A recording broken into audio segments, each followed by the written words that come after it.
ચાંદીની પાલખીમાં માતાજીને નગરચર્યા કરી. શક્તિપીઠ બહુચરાજીમાં શરદ પૂર્ણિમાના ભવ્ય ઉજવણી કરવામાં આવી હતી. નિજ મંદિરથી સંખલપુર ગામ સુધી પાલખી યાત્રા યોજાઈ.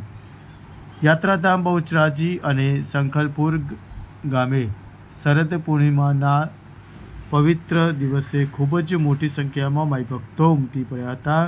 ચૈત્ર અને આસો મહિનાની પૂનમનું ધાર્મિક દ્રષ્ટિએ ખૂબ જ મહત્ત્વ રહેતું હોય છે. હજારોની સંખ્યામાં શ્રદ્ધાળુઓ માતાજીના દર્શને ઉમટી પડે છે. બહુચરાજી ખાતે ચાંદીની પાલખીમાં માતાજીએ નગરચર્યા કરી હતી. શક્તિપીઠ બહુચરાજીના શરદ પૂર્ણિમાના દરમિયાન નિજ મંદિરથી બાજુમાં આવેલા સંખલપુર ગામ સુધી પાલખી યાત્રા યોજાઈ હતી, જેમાં હજારોની સંખ્યામાં શ્રદ્ધાળુઓ જોડાયા હતા.